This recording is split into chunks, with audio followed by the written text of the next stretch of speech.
Hello दोस्तों, नमस्कार, शुभ प्रभातम। मैं आपका दोस्त डी के व्यास एक बार पुनः व्यास एजुकेशन हब के इस मंच पर आपका हार्दिक अभिनंदन करता हूं। दोस्तों, हम मौर्य काल पढ़ रहे थे और मौर्य काल में हमने अब तक 5 क्लासें देखी। आज हम मौर्यकालीन सामाजिक व्यवस्था के बारे में पढ़ने वाले हैं। दोस्तों, हम मौर्यकालीन जो सामाजिक व्यवस्था है उसको देखने से पहले प्रारंभ में हमने जो मौर्य काल के बारे में पढ़ा उसके बारे में थोड़ा देखते हैं। दोस्तों, हमने वैदिक और उत्तर वैदिक काल पढ़ा। वैदिक काल में हमने देखा कि जो वर्ण व्यवस्था है वो वर्ण व्यवस्था कर्म पर आधारित थी, अर्थात जो व्यक्ति जैसा काम करेगा उसे उसी वर्ण में रखा जाएगा, उसे उसी वर्ण में रखा जाएगा। दोस्तों, ब्राह्मण का बच्चा यदि क्षत्रिय का काम कर रहा है तो उसे क्षत्रिय कहा जाएगा, और यदि क्षत्रिय का बच्चा ब्राह्मण का काम कर रहा है तो उसे ब्राह्मण कहा जाएगा। इस प्रकार से ये वर्ण व्यवस्था वैदिक काल में हमें देखने को मिली। लेकिन दोस्तों, हम बात करें उत्तर वैदिक काल की। उत्तर वैदिक काल में जो वर्ण व्यवस्था है उसका आधार कर्म न होकर जन्म हो गया, अर्थात दोस्तों जो व्यक्ति जिस घर में जन्म लेगा, अर्थात जिसने ब्राह्मण के घर जन्म लिया तो वो ब्राह्मण कहलाएगा, और यदि किसी ने क्षत्रिय के घर जन्म लिया तो क्षत्रिय कहलाएगा। इसी प्रकार की जो वर्ण व्यवस्था है वो वर्ण व्यवस्था हमें मौर्य काल में भी देखने को मिलती है। क्या दोस्तों, ऐसी वर्ण व्यवस्था हमें मौर्य काल में भी देखने को मिलती है। मौर्य काल में जो वर्ण व्यवस्था है उस वर्ण व्यवस्था का आधार क्या है दोस्तों? जन्म था। क्या था दोस्तों? जन्म। क्योंकि उत्तर वैदिक काल के बाद से ही क्या हो गया? वर्ण व्यवस्था का आधार क्या हो गया दोस्तों? जन्म हो गया, कर्म नहीं रह गया। तो उत्तर वैदिक काल के बाद में जो वर्ण व्यवस्था है उस वर्ण व्यवस्था का आधार क्या था? जन्म था। तो मौर्य काल में भी वर्ण व्यवस्था का आधार जन्म था, अर्थात ब्राह्मण के घर जन्मा बच्चा ब्राह्मण, क्षत्रिय के घर जन्मा क्षत्रिय, और वैश्य के घर जन्मा वैश्य, और शूद्र के घर जन्मा बच्चा शूद्र कहलाएगा। दोस्तों, बात करें मेगास्थनीज। मेगास्थनीज ने अपनी पुस्तक इंडिका में यह उल्लेख किया है कि मौर्य काल है, इस मौर्य काल में मुख्यतः 7 जातियों का निवास था। कितनी जातियों का दोस्तों? 7 जातियों को कहता है कि हाँ 7 प्रकार के लोग निवास करते थे, अर्थात समाज अलग अलग 7 जातियों में विभाजित था। तो दोस्तों, सबसे पहले हेडिंग डाल लो मौर्यकालीन समाज। तो मौर्यकालीन समाज की हम बात कर रहे हैं दोस्तों, तो मौर्यकालीन समाज में सबसे पहले लिखे मौर्य काल में वर्ण व्यवस्था विद्यमान थी जिसका आधार जन्म था। क्या था दोस्तों? जिसका आधार जन्म था, अर्थात जो वर्ण व्यवस्था थी वो जन्म पर आधारित थी। नेक्स्ट बात करें जो मेगास्थनीज है। मेगास्थनीज ने अपनी पुस्तक इंडिका में मौर्यकालीन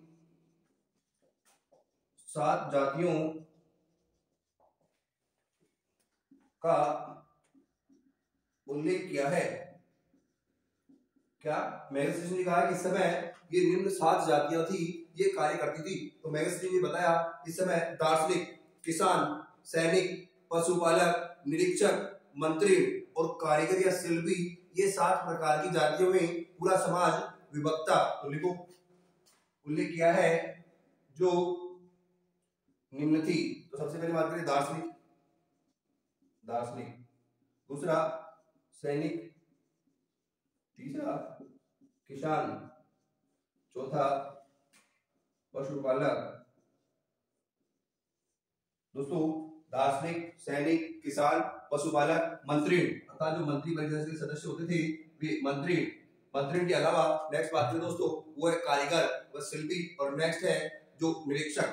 तो छठवां है कारीगर जिसको शिल्पी भी कहते थे, शिल्पी, और जो 7वां है दोस्तों वो है निरीक्षक।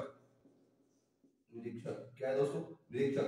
तो उस समय जो 7 प्रकार की जो जातियां थी वो हमें देखने को मिलती है, जिनमें दार्शनिक, सैनिक, किसान, पशुपालक, मंत्री, कारीगर या शिल्पी और निरीक्षक, ये मुख्यतः 7 प्रकार की जातियां उस समय विद्यमान थी। किसने कहा दोस्तों? मेगास्थनीज ने कहा कि मौर्यकालीन समाज 7 जातियों में विभक्त था। कितनी जातियों में दोस्तों? 7 जातियों में विभक्त था। अब मौर्य काल में हम देखें दोस्तों, जो कार्य का आधार है वो कार्य का आधार हमें सामाजिक विभाजन देखने को मिलता है, अर्थात सामाजिक विभाजन के आधार पर ही इन लोगों को इस नाम से जाना जाता था। मान लो कोई सैनिक का काम कर रहा है तो उसे क्या कहा जाता था? सैनिक कहा जाता था। जो किसान का काम कर रहा है उसे किसान कहा जाता था। ठीक है। जो पशुपालक पशु पालने का काम कर रहा है उसे पशुपालक कहा जाता था। जो मंत्री, जो राजा की मंत्रिपरिषद में शामिल है उसे मंत्री कहा जाता था। कारीगर या शिल्पी, जो शिल्प कला से संबंधित जो भी कार्य कर रहा है, मूर्ति बनाने का या फिर पेंटिंग वगैरह करने का, वो क्या कहलाते थे? कारीगर या शिल्पी। या मकान वगैरह बनाने का काम करते थे वो कारीगर या शिल्पी कहलाते थे। निरीक्षक, जो किसी चीज को देख करके हम कहते थे भाई तो आपके ऊपर निरीक्षक बना दिया, आपके कामकाज को देखने वाला व्यक्ति, तो कामकाज को देखने वाले व्यक्ति को निरीक्षक कहा गया। तो इस प्रकार से इन्हें किस प्रकार से बांट दिया गया कि इनके जो कार्य है, इनके कार्य के आधार पर इनका विभाजन कर दिया गया। इसके अलावा दोस्तों मौर्य काल में कुछ और भी ऐसे व्यक्ति हैं जिनके बारे में हमें उल्लेख देखने को मिलता है, जैसे रज्जुक। रज्जुक का काम क्या था दोस्तों? ये धोबी का काम करता था, अर्थात क्या लोगों से कपड़े लेकर के आना और कपड़ों को धुलाई करने का काम। जिस प्रकार से वर्तमान में भी ऐसी व्यवस्था प्रचलित है, ठीक है ना, कि मान लो किसी से धोया नहीं जाता कपड़ा, धोया नहीं जाता तो क्या करेगा? किसी धोबी के पास जाएगा, धोबी के पास जाकर के उसको क्या कपड़े देगा, बदले में उसे क्या देगा?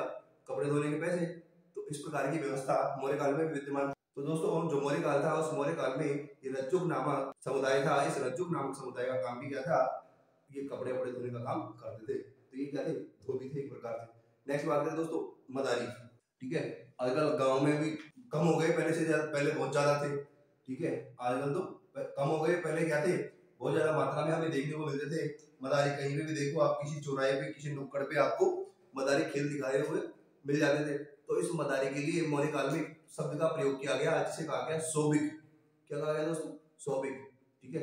आपने भी बचपन में देखा होगा, कभी देखा होगा कि कोई मदारी है और मदारी आया है और किसी झोले में हाथ डालता है, कबूतर निकालता है। तो ऐसे खेल मदारी दिखाया करते थे। और इस समय एक ऐसी मदारी जाति भी विद्यमान थी जो कि क्या करती थी? खेल दिखाने का काम करती थी, जिसे मौर्य काल में सौबिक कहा गया।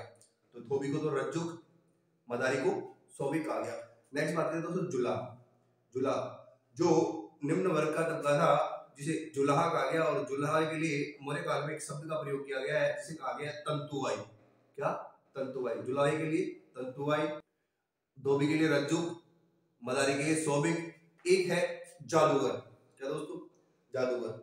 मदारी तो क्या है, गांव गांव में जाकर के खेल दिखाता है, लेकिन जादूगर होता है वो बड़े स्तर पर खेल दिखाने का काम करता है, ठीक है। कि इस नाम से सम्राट जादूगर ये आया हुआ है और ये आपके यहाँ खेल दिखाएगा, जादू दिखाएगा। कितने दिन तक इसका खेल चलेगा या इतने दिन तक ये जादू दिखाएगा। उसकी फीस भी निर्धारित होती है, अंदर जाओ एंट्री करने के लिए। तो इस प्रकार के जो मदारी होते हैं, उन मदारी के लिए इस मौर्य काल में कुहक शब्द का प्रयोग किया गया। किसका? कुहक शब्द का। तो ये लिख लो, मौर्य काल में सामाजिक कार्य का आधार कर्म था। जैसे रज्जक, रज्जक को कहते थे धोबी। रज्जक के अलावा देखिए मैंने आपको बताया सौबिक। सौबिक कहते थे किसको? मदारी को। इसके अलावा हम देखें कुहुक। तो कुहुक कहते थे जादूगर को। किसको कहते थे दोस्तों? कुहुक किसको कहते थे? जादूगर को कहते थे। और जो जुलाहा होता था, तंतुवाई कहते थे। तंतुवाई कहते थे किसको?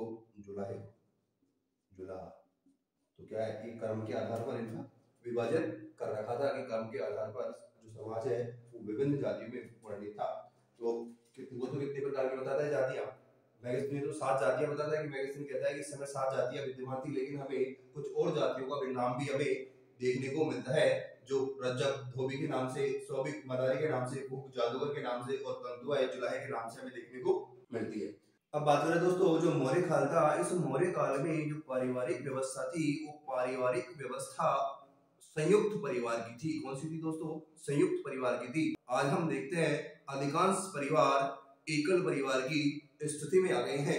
हमें बहुत कम मात्रा में संयुक्त परिवार देखने को मिलते हैं। तो दोस्तों जो मौर्यकालीन समाज था, ये मौर्यकालीन समाज संयुक्त परिवार व्यवस्था में विश्वास करता था। किसमें विश्वास करता था दोस्तों? संयुक्त परिवार व्यवस्था में। तो मौर्य काल में कैसी व्यवस्था थी?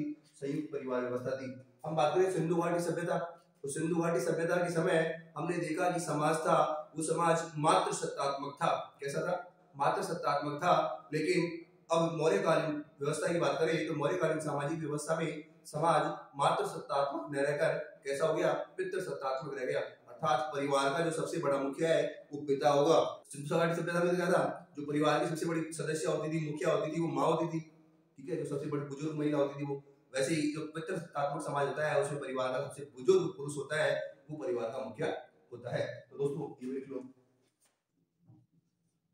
मौर्यकालीन समाज संयुक्त परिवार प्रथा में विश्वास करता था। किसमें विश्वास करता था दोस्तों? संयुक्त परिवार प्रथा में विश्वास करता था, और सब लोग आपस में सामूहिक रूप से मिलकर के रहते थे। नेक्स्ट बात करें, जो मौर्य काल है, इस मौर्य काल में जो समाज है, मौर्यकालीन समाज पितृसत्तात्मक था। कैसा था दोस्तों? पितृसत्तात्मक। कैसा था? पितृसत्तात्मक, अर्थात जो परिवार का सबसे बुजुर्ग पुरुष होगा वो परिवार का मुखिया होगा। अब बात करें दोस्तों, जो मौर्य काल में जो महिलाएं हैं, ठीक है, महिलाओं को घर से बाहर जाने की अनुमति थी, लेकिन कुछ महिलाएं ऐसी थी जो घर से बाहर नहीं जाती थी। जो महिलाएं मौर्य काल में घर से बाहर नहीं जाती थी, ऐसी महिलाओं को मौर्य काल में अनिष्कासिनी कहा गया है। क्या कहा गया दोस्तों? अनिष्कासिनी। महिलाएं घर से बाहर जाती थी सामान्यतः, लेकिन जो नहीं जाती थी उन महिलाओं को अनिष्कासिनी कहा जाता था। दोस्तों हम देखें कि राजपूत समाज में ऐसी परंपराएं हैं, महिलाएं घर से बाहर नहीं जाती।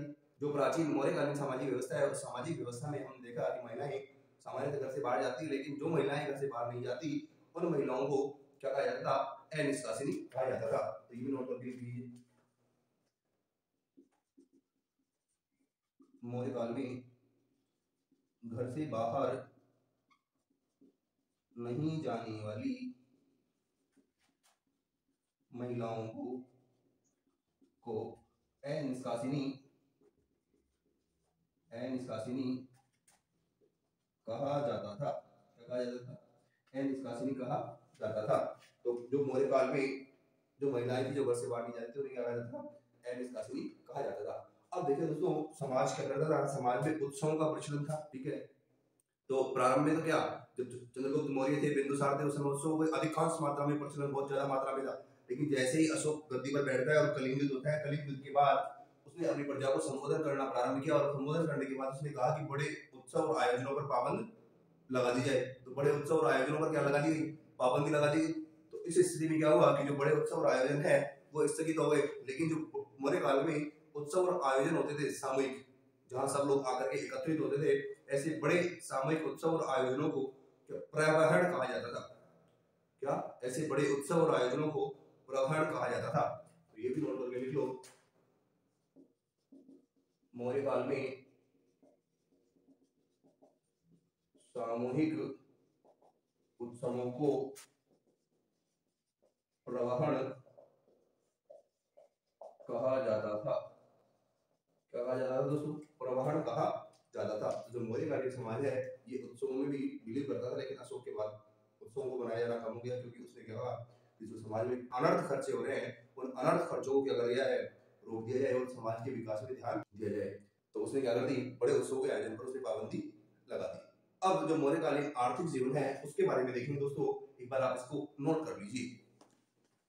अब हम बात करें दोस्तों जो मौर्यकालीन आर्थिक जीवन है उसके बारे में, तो हेडिंग डालो मौर्यकालीन आर्थिक जीवन। मौर्यकालीन आर्थिक जीवन। दोस्तों मौर्यकालीन आर्थिक जीवन के बारे में हम बात करें तो जो मौर्यकालीन आर्थिक जीवन है ये मुख्यतः कृषि पर निर्भर था। किस पर निर्भर था दोस्तों? तो यहाँ का जो मुख्य व्यवसाय था वो मुख्य व्यवसाय क्या था? कृषि था। ऐसा नहीं दोस्तों कृषि को केवल कृषि करते थे, कृषि के साथ साथ ही पशुपालन भी करते थे और व्यापार वाणिज्य भी करते थे। लेकिन जो प्रमुख, हमने कहा कि भारत एक प्राचीन काल से ही कृषि प्रधान देश है, तो जो प्राचीन काल से हमने देखा वैदिक काल में भी कृषि पर निर्भर है, ठीक है। तो हर कालखंड में हमने देखा कि भारत किस पर निर्भर है? कृषि पर निर्भर है। आज भी हम कृषि पर निर्भर है। तो जो मौर्यकालीन समाज था, मौर्यकालीन समाज भी कृषि पर निर्भर था। तो जो मौर्य काल का प्रमुख व्यवसाय था एक कृषि था। इसके अलावा एक कृषि के अलावा क्या करते थे? पशुपालन भी करते थे, व्यापार वाणिज्य भी करते थे। तो कृषि, पशुपालन और व्यापार वाणिज्य तीनों को सामूहिक रूप से मौर्य काल में वार्ता कहा जाता था। क्या कहा जाता था? वार्ता कहा जाता था। तो ये ऐसी व्यवस्था थी कि जो कृषि करता, पशुपालन करता और व्यापार वाणिज्य करता, उनको सामूहिक रूप से वार्ता कहा जाता था। इन तीनों को क्या कहा गया? सामूहिक रूप से वार्ता कहा गया। तो ये आगे नोट करके लिखो। मौर्यकालीन समाज का मुख्य व्यवसाय कृषि था। क्या था दोस्तों? कृषि था। नेक्स्ट आगे नोट करके लिखो। मौर्य काल में सामूहिक रूप से कृषि, पशुपालन व व्यापार वाणिज्य को वार्ता कहा जाता था। क्या? जो मौर्य काल में कृषि, पशुपालन और व्यापार वाणिज्य था, इन तीनों को सामूहिक रूप से वार्ता कहा जाता था। क्या कहा जाता था दोस्तों? वार्ता कहा जाता था। मौर्य काल में दोस्तों जो राजकीय भूमि है, उस राजकीय भूमि की जो देखरेख करता था उसे सीताध्यक्ष कहा जाता था। क्या कहा जाता था? सीताध्यक्ष। मौर्य काल में राजकीय भूमि का संरक्षक सीताध्यक्ष कहलाता था। क्या कहलाता था दोस्तों? सीताध्यक्ष कहलाता था। तो जो भूमि थी, सरकारी भूमि थी, उस सरकारी भूमि का जो अधिकारी था, उस अधिकारी को सीताध्यक्ष कहा जाता था। क्या कहा जाता था दोस्तों? सीताध्यक्ष कहा जाता था। अब जो इस समय जो टैक्स लिया जाता था कृषि पर, उस टैक्स को कर कहा जाता था। ठीक है, अर्थात जो टैक्स लेते थे, भूमि पर टैक्स लेते थे, उस टैक्स को भाग कहा जाता था। क्या कहा जाता था? भाग कहा जाता था। इस प्रकार जो अलग अलग क्षेत्र है, उन अलग अलग क्षेत्रों से प्राप्त आय को अलग अलग नामों से जाना गया। तो मैंने कहा कि भूमि पर जो टैक्स लेते थे, जिसे क्या कहा? भाग का। इसके अलावा जो फल और फूलों से जो इनकी आय होती थी, या फल फूलों पर जो टैक्स लेते थे, उन्हें ये सेतु कहते थे। क्या कहते थे? सेतु कहते थे। ठीक है। एक होते थे वन कर। तो जंगल और वनों से प्राप्त जो आय थी उसे वनकर कहा जाता था। वणिक होता था मार्ग। जो मार्ग होते थे, उन मार्गों से जो आय प्राप्त होती थी, उन्हें वणिक कहा जाता था। क्या कहा जाता था दोस्तों? वणिक कहा जाता था। अब बात करें कृषि पर टैक्स लिए जाने की, तो कृषि पर दोस्तों 1/6 भाग कर के रूप में लिया जाता था। क्या?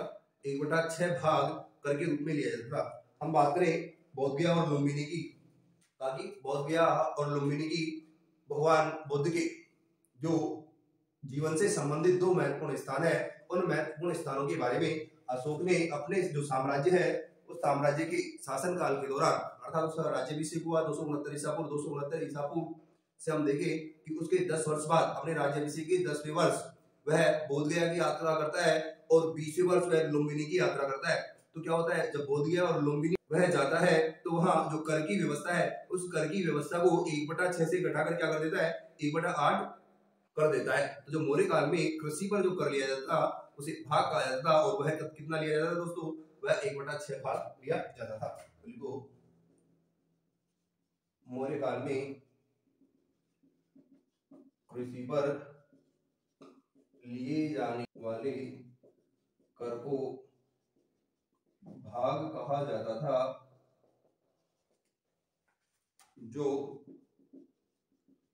कुल उपज का 1/6 लिया जाता था। कितना लिया जाता था? 1/6 लिया जाता था।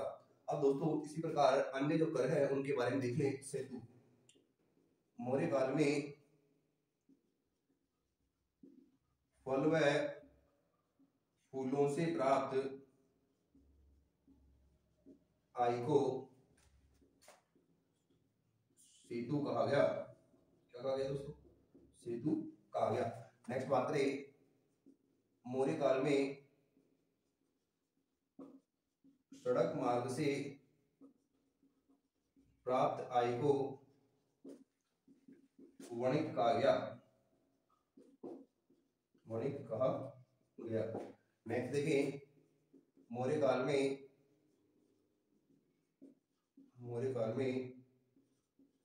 वन व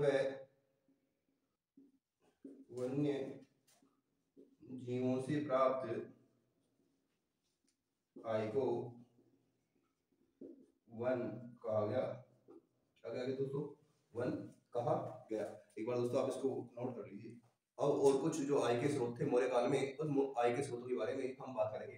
दोस्तों जो समय जो राजकीय भूमि थी, उस राजकीय भूमि को जो राजा क्या होता था, वो किसी न किसी जो निम्न वर्ग का तबका होता था या फिर ऐसे लोग जो उस पर कुछ कर सकते थे उनको वो लीज पर दे देता था और उसके बदले वो क्या देता था, उससे आय देता था। जो राजकीय भूमि से जो आय प्राप्त होती थी उसे सीता कहा गया। राजकीय भूमि से प्राप्त आय सीता कहलाती थी। क्या कहलाती थी दोस्तों? सीता कहलाती थी। नेक्स्ट देखें, जो खानों से, ठीक है, खानों से जो आय प्राप्त होती थी उसे खनि कहा गया। खानों से प्राप्त आय क्या कहलाई? खनि। क्या कहलाई दोस्तों? खनि। अर्थात जो खनन के द्वारा किस चीज का खनन करते और खनन से प्राप्त जो भी आई थी उसे कहा जाता, खनि कहा जाता था। अब बात करें तो विविधम, जो चरागा भूमि होती थी दोस्तों, उस चरागा भूमि से जो आय प्राप्त होती थी उसे विविधम कहा गया। क्या? जो चरागा भूमि है उस चरागा भूमि से प्राप्त आय को विविधम कहा गया। चरागा भूमि से प्राप्त आय क्या कहलाई? विविधम। क्या कहलाई दोस्तों? विविधम कहलाई। नेक्स्ट, प्रवेश्य। प्रवेश्य का मतलब होता है आयात कर। कोई वस्तु बाहर से मंगा रहे हैं और बाहर से मंगाने पर उस पर जो टैक्स लिया जा रहा है उसे प्रवेश्य कहा गया। एक होता है निष्क्राम्य। निष्क्राम्य का मतलब होता है कोई वस्तु हमारे यहाँ ज्यादा मात्रा में हो रही है और हम उसका क्या कर रहे हैं? निर्यात कर रहे हैं, यहाँ से उसको बाहर विदेशों में भेज रहे हैं और उस पर हम जो टैक्स ले रहे हैं उसे निष्क्राम्य कहा गया। और जब हम बाहर से कोई चीज मंगा रहे हैं और उस पर जो विदेशी लोग हैं वो टैक्स ले रहे हैं उसे प्रवेश्य कहा गया। निर्यात पर लिया जाने वाला कर क्या कहलाए? निष्क्राम्य। निष्क्राम्य। और आयात पर लिया जाने वाला कर क्या कहलाया? प्रवेश्य। प्रवेश्य। ठीक है दोस्तों, आयात पर तो कौन सा? प्रवेश्य, और निर्यात पर निष्क्राम। अब होता है एक प्रणय। प्रणय होता है दोस्तों, मान लो कि राज्य पर किसी प्रकार की कोई समस्या हो गई। समस्या क्या? ये कोई प्राकृतिक आपदा आ गई, मान लो बाढ़ आ गई, तो बाढ़ की स्थिति में क्या है, चारों तरफ जो फसलें वगैरह सब चौपट हो जाएगी। तो संसाधनों की मात्रा कम होने के कारण राजा क्या करता था कि प्रणय नामक कर लेता था। अर्थात संकट काल के समय लिया जाने वाला कर प्रणय कहलाता था। संकट काल के समय लिया जाने वाला कौन सा था दोस्तों? प्रणय। एक है वृष्टि। दोस्तों बहुत इंपोर्टेंट है वृष्टि, ठीक है, इसे बेगार भी कहते हैं। ठीक है, अब वृष्टि का तात्पर्य है किसी व्यक्ति से, ठीक है, क्या करेंगे, राजा बुला लिया कि 10 व्यक्तियों को ले आओ आज, और ला करके उसको फोकट में काम करा रहे हैं। क्या?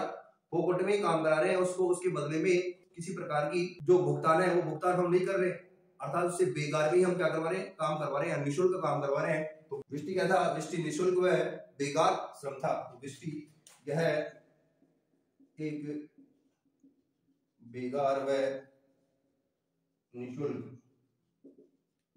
श्रम था। ठीक है, अर्थात जो वृष्टि में ये होता था कि जो काम करवा रहे हैं उसके बदले में क्या नहीं देंगे? किसी प्रकार का कोई धन आपको नहीं देंगे। एक होती है दोस्तों भाग। भाग होती है जो किसानों से प्राप्त आई। मैंने आपको पहले बताया कि जो कृषि भूमि है उस कृषि भूमि से जो कर लिया जाता था उसे भाग कहा जाता था। तो किसानों से प्राप्त आय को भाग कहा गया। किसानों से प्राप्त आय क्या कहलाई? भाग। क्या कहलाई दोस्तों? भाग कहलाई। एक होता है वज्र।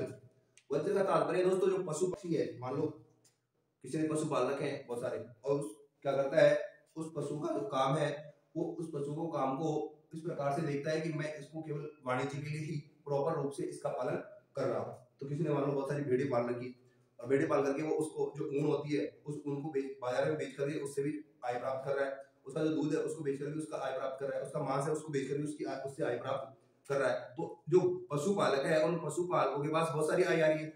ठीक है, तो उस आय पर भी राजा क्या करता था? टैक्स लेने का काम करता था, और जो पशुपालकों से टैक्स लिया जाता था उसे वज्र कहा जाता था। तो लिखो, पशुपालकों से लिया जाने वाला कर क्या कहलाता था दोस्तों? वज्र। क्या कहलाता था? वज्र कहलाता था। एक है दोस्तों राष्ट्र। राष्ट्र का तात्पर्य ये है दोस्तों कि जो जन होती है, ठीक है, इकाई थी जन, तो जन से जो आय प्राप्त होती थी उसे राष्ट्र कहा गया। क्या कहा गया? राष्ट्र। जनों से प्राप्त आय क्या कहलाती थी? राष्ट्र कहलाती थी। तो ये कुछ ऐसे कर थे जिससे राज्य का राजस्व बढ़ता था या राज्य को आय होती थी। वो प्रमुख कर मैंने आपको बताया है, जो कि एग्जाम की दृष्टि से क्या है दोस्तों, इंपॉर्टेंट है। अब हम बात करें कि जो एक कर और लिया जाता था, जो कि बलि के रूप में जाना जाता था। किसके रूप में? बलि के रूप में। अब बलि के रूप में कैसे लेते थे? बलि का तात्पर्य यह है कि धार्मिक स्थानों से जो आय प्राप्त होती थी उसे बलि कहा गया। क्या? यह एक प्रकार का क्या था? धार्मिक कर था। मान लो कोई स्थान है, उस स्थान को देखने के लिए हजारों लोग जा रहे हैं और वहां जाकर के वहां के आसपास के लोगों से वो कुछ वस्तुएं खरीद रहे हैं या फिर मंदिर पे चढ़ावा चढ़ा रहे हैं। इसके अलावा बहुत सारी ऐसी गतिविधियां जहां मान लो वहां जाकर के रह रहे हैं, निवास कर रहे हैं, तो निवास में उनका जो खर्चा हो रहा है, अर्थात आगे वाले को तो आय हो रही है और उनका क्या हो रहा है? खर्चा हो रहा है। तो वहां जो आय हो रही है उस आय पर भी क्या करते थे? टैक्स लेने का काम करते थे। तो जो धार्मिक कर होता था उसे बलि कहा गया। लेकिन जो अशोक है, अशोक ने अपने रुमंदेई अभिलेख में स्पष्ट रूप से यह उल्लेख किया है कि उसने जो धार्मिक कर के रूप में लिया जाने वाला बलि नामक कर था उसे समाप्त कर दिया था। कौन से लेख में दोस्तों? रुमंदेई लेख में। तो लिख लो बलि कर। यह एक धार्मिक कर था जिसे अशोक द्वारा पूर्णतः समाप्त कर दिया गया। दोस्तों, अशोक के द्वारा इसे समाप्त करने का उल्लेख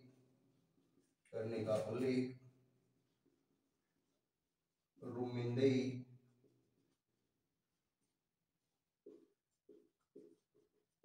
अभिलेख से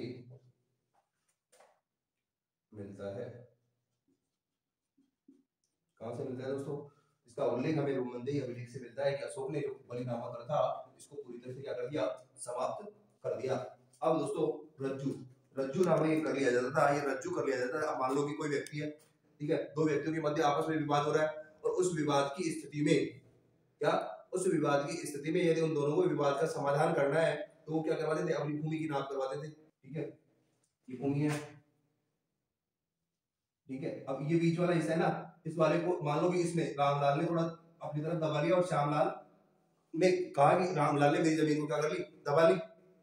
तो क्या हुआ? दोनों के बीच में विवाद हो रहा है। इस विवाद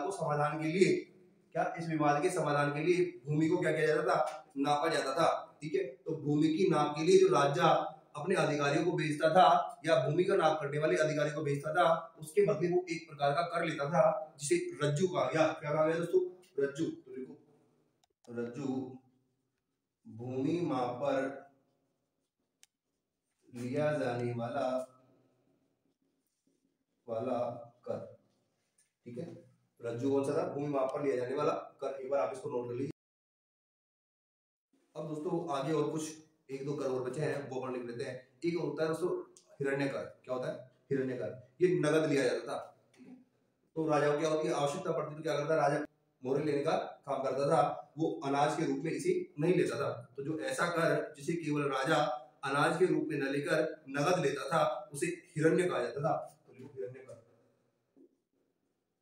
हिरण्य कर इसे बोलते हैं नगद कर। अनाज न लेकर केवल नगद रुपये लेना। ठीक है दोस्तों, तो ये हो गया हिरण्य कर। अब बात करें दोस्तों मौर्यकालीन समाज है। इस मौर्यकालीन समाज में हमें ये देखने को मिलता है कि यहाँ के लोगों ने बड़ी मात्रा में अस्त्र शस्त्र तथा जहाजों के निर्माण का कार्य भी प्रारंभ कर दिया था। हमने देखा कि उत्तर वैदिक काल के बाद में क्या हुआ कि लोहे की खोज हो गई। लोग लोहे से परिचित हो गए। लोहे की अधिकांश मात्रा में प्रयोग किए जाने के कारण इन सभ्यताओं का बहुत तीव्र गति से विकास हुआ। क्या? बहुत तीव्र गति से विकास हुआ। ऐसे ही मौर्य काल में भी जो मौर्यकालीन समाज है, मौर्यकालीन समाज के लोग अस्त्र शस्त्र तथा जहाजों का निर्माण बड़ी मात्रा में करने लग गए। तो नेक्स्ट लिखो, मौर्य काल में अस्त्र शस्त्र निर्माण व जहाज निर्माण का कार्य भी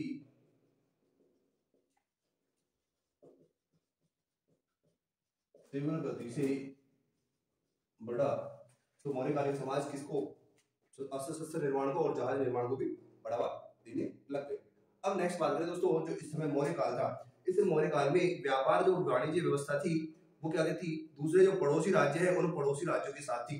तो लोग व्यापार और वाणिज्य करते थे, ये बड़े बड़े जहाजों के माध्यम से करते थे। तो जहाज आएंगे बंदरगाहों पर, तो इस समय के दो बड़े बंदरगाह हमें देखने को मिलते हैं। एक तो भृगुगच, पश्चिमी छोर पर तो भृगुगच था और पूर्वी छोर पर ताम्रलिप्ति बंदरगाह था। ये भारत है, भारत के पूर्वी छोर पर तो यहाँ तो ताम्रलिप्ति बंदरगाह, और यहाँ पश्चिमी छोर पर यहाँ था भृगुगच। तो इस समय के दो बड़े बंदरगाह हैं, कौन कौन से, भृगुगच और ताम्रलिप्ति। तो इन बंदरगाहों के माध्यम से ये लोग अपना व्यापार और वाणिज्य एक स्थान से दूसरे स्थान पर करने का काम करते थे। नेक्स्ट बात करें दोस्तों, अब ये लोग निर्यात में करते क्या थे, तो निर्यात में ज्यादातर भारत से ज्यादा था वो अस्त्र शस्त्र तथा मसाले और जहाज, केवल इन वस्तुओं का निर्यात हमारे यहाँ ज्यादा मात्रा में करते थे। क्या, किस किस का, एक तो मसाले हो गया, अस्त्र शस्त्र हो गए और जहाज, इनका निर्यात बड़ी मात्रा में हमारे यहाँ के लोग करते थे। अब कुछ ऐसे हमारे यहाँ कार्य थे जिनका नियंत्रण राज्यों के अधीन होता था। क्या, ऐसे कार्य थे जिनका नियंत्रण राज्यों के अधीन होता था। तो ऐसे कौन से कार्य हैं जो राज्यों के अधीन होते थे, एक तो जहाजरानी उद्योग से संबंधित, अर्थात जहाजों का निर्माण होता था, उस जहाजों के निर्माण से संबंधित कार्य राज्यों के अधीन होते थे। एक अस्त्र शस्त्र निर्माण से संबंधित कार्य है वो भी राज्यों के अधीन होते थे। एक नमक बनाने से संबंधित जो कार्य है वो भी राज्यों के अधीन, खान में जो खनन होगा पदार्थों का वो भी राज्यों के अधीन होता था। और एक होती थी मदिरा का निर्माण, तो मदिरा का निर्माण भी राज्य के नियंत्रण में था। लिखो, इस समय राज्य के नियंत्रण में निम्न उद्योग आते थे। तो कौन कौन से, नंबर एक जहाजरानी उद्योग, नंबर दो अस्त्र शस्त्र उद्योग, नेक्स्ट नंबर थ्री नमक उद्योग, नेक्स्ट नंबर फोर मदिरा निर्माण, नेक्स्ट पांचवा है खान उद्योग। तो ये सभी उद्योग किसके अधीन में थे, राज्य के नियंत्रण में थे। कौन कौन से, जहाजरानी, अस्त्र शस्त्र, नमक, मदिरा और खान उद्योग, ये राज्य के अधीन में आते थे। अब ये तो हो गए समुद्री मार्ग। अब जो कुछ व्यापारिक मार्ग इस समय थे, हम देखते हैं जो शेरशाह सूरी के समय एक ग्रांड ट्रक रोड बना, ठीक है दोस्तों। वो ग्रांड ट्रक रोड का निर्माण मौर्य काल में माना जाता है, लेकिन मौर्य काल में वो कैसा था, कच्ची अवस्था में सड़क थी, ठीक है। कहां से, ताम्रलिप्ति से सीधे पाकिस्तान, ठीक है, पाकिस्तान तक वो रास्ता ज्यादा था, लेकिन वो कैसा था, कच्चा था। उसको पक्का करवाने का काम शेरशाह सूरी द्वारा किया।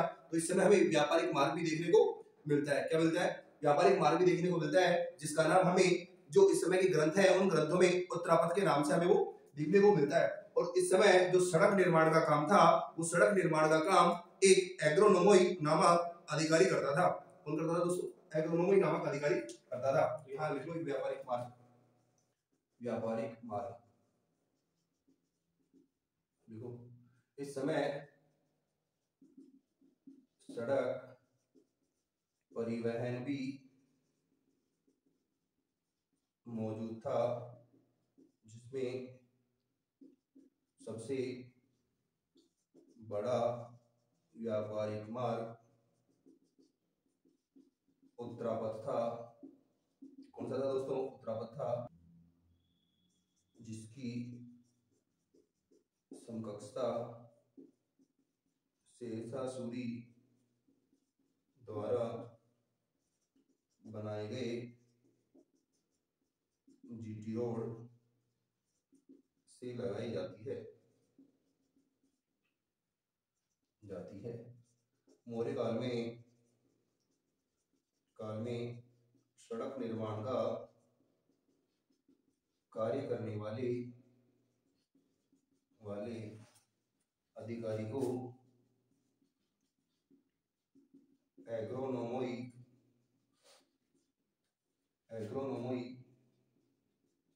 कहा जाता था। क्या कहा जाता था दोस्तों, एग्रोनोमोई कहा जाता था।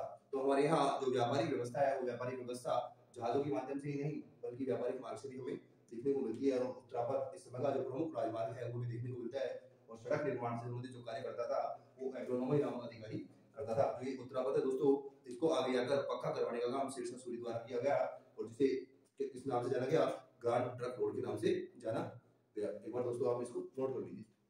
दोस्तों व्यापारिक मार्ग के बाद में अब हम बात करें जो मौर्यकालीन समाज है, ये मौर्यकालीन समाज बीमे से भी परिचित था। इसका उल्लेख जो कौटिल्य है, कौटिल्य की पुस्तक अर्थशास्त्र है उससे हमें देखने को मिलता है। कौटिल्य की पुस्तक में बीमे के लिए भय प्रतिकार व्यय नामक शब्द का प्रयोग किया गया है।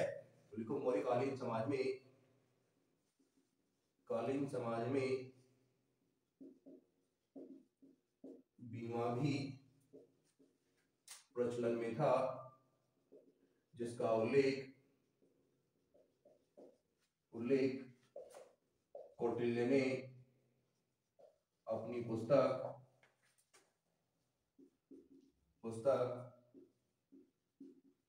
अर्थशास्त्र में किया है, जिसे भय प्रतिकार व्यय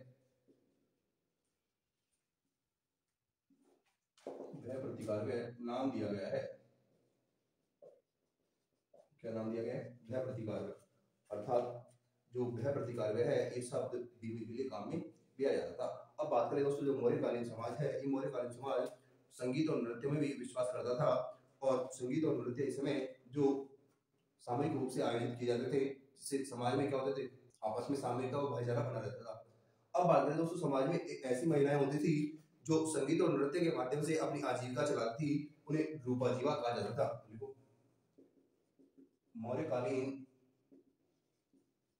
समाज में जो महिलाएं नृत्य व संगीत के माध्यम से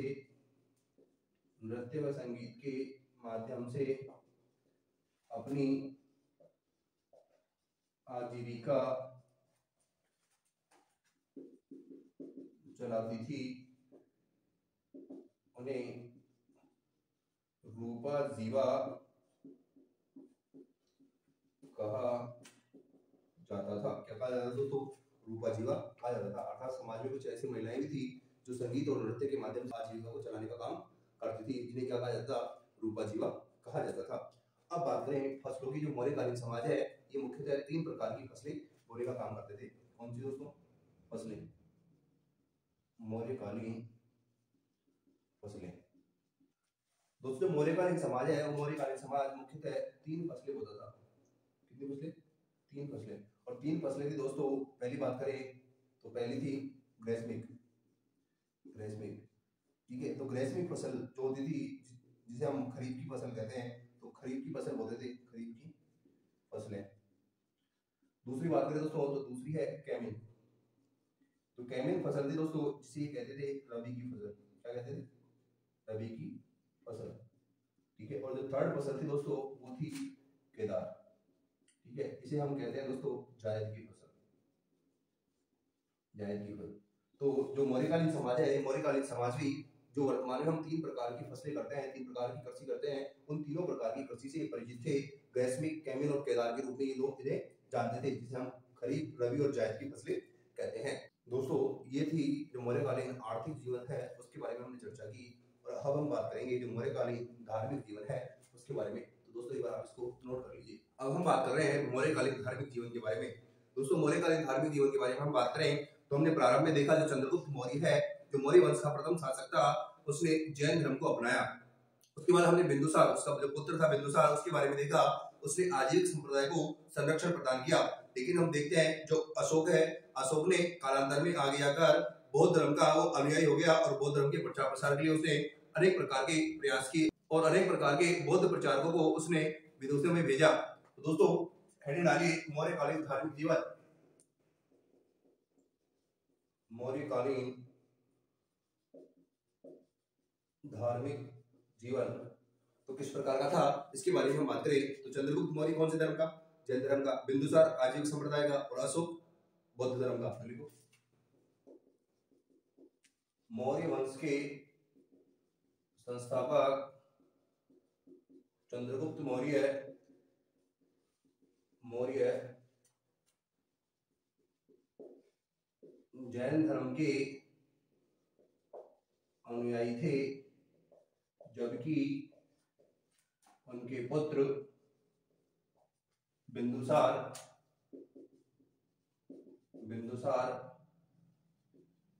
आजीवक संप्रदाय के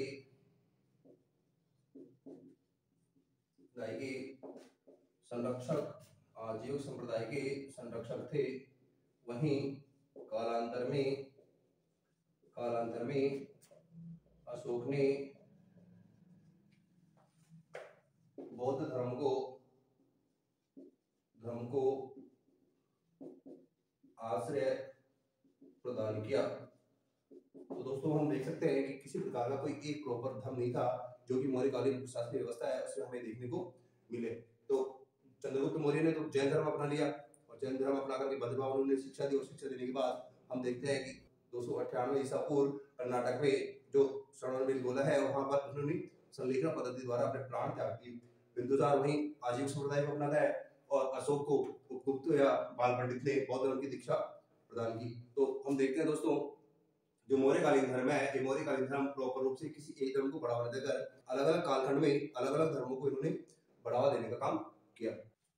ये तो बात हो गई तीनों राजाओं के बारे में। अब बात करें अशोक ने एक धम्म नीति जारी की थी। दोस्तों जब कलिंग युद्ध हुआ 261 ईसा पूर्व, उस कलिंग युद्ध के बाद अशोक ने जो युद्ध घोष है उस युद्ध घोष के स्थान पर धम्म घोष को अपनाया था और उन्होंने एक धम्म नीति जारी की जो कि अशोक का धर्म कहलाता है। तो दोस्तों हेडिंग डालो अशोक की धम्म नीति।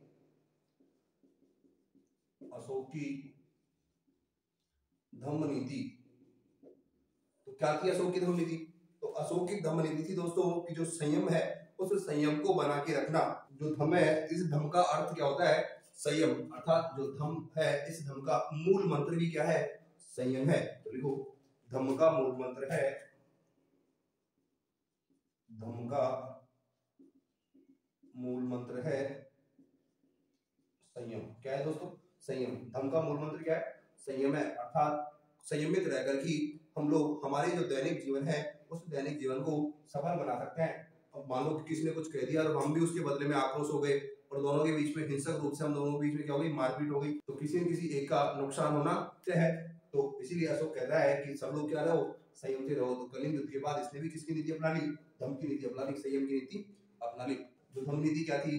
धम्म यह अशोक की एक आचरण शैली थी जिसका उल्लेख अशोक के दूसरे और 7वें स्तंभ लेख में हमें देखने को मिलता है, जिसका निर्माण अशोक ने किसके लिए किया था? प्रजा के कल्याण के लिए किया था। धम्म एक आचरण शैली थी जिसका उल्लेख अशोक के दूसरे व 7वें स्तंभ लेख में किया गया है। इसमें क्या गया है दोस्तों? अशोक के दूसरे और 7वें स्तंभ लेख में इस धम्म नीति का उल्लेख किया गया है, जिसमें कहा गया है कि अशोक ने इस धम्म नीति का निर्माण प्रजा के कल्याण के लिए किया है। जिसका निर्माण उसने प्रजा कल्याण हेतु किया था। किसके लिए दोस्तों? प्रजा के कल्याण के लिए धम्म नीति का इसने जो निर्माण है वो किया था। दोस्तों जो ये दूसरा और 7वां स्तंभ लेख है इस पर अशोक का एक श्लोक उत्कीर्ण है। श्लोक है अपा सिन्वे बहु कयाने दया दानवे साधवे माधवे च। इसका अर्थ होता है दोस्तों अपा सिन्वे अर्थात कम व्ययी व्यक्ति होना चाहिए, अत्यधिक कल्याण करने वाला। बहु कहने का मतलब बहुत ज्यादा कल्याण करने वाला होना चाहिए। दया रखने वाला, दान देने वाला, सच्चे सोचवे अर्थात सत्य बोलने वाला, सोचवे का मतलब होता है विचार करने वाला, साधवे साधु का जैसा, और माधवे का मतलब होता है मृदुल विचार वाला होना चाहिए। तो ये अशोक के दूसरे और 7वें स्तंभ लेख पर उसने एक श्लोक लिख रखा है। क्या? अपा सिन्वे बहु कयाने दया दाने सचे सोचवे माधवे साधवे च। ठीक है दोस्तों, तो इसका उल्लेख कहाँ है? दूसरे और 7वें स्तंभ लेख में उसने धम्म की आचरण शैली है इसका उल्लेख किया है। दोस्तों जो अशोक है, अशोक ने इस धम्म नीति का पालन कलिंग युद्ध के बाद किया। तो ये भी नोट करके लिख लो, अशोक ने कलिंग युद्ध के बाद युद्ध या भेरी घोष के स्थान पर धम्म घोष को अपनाया।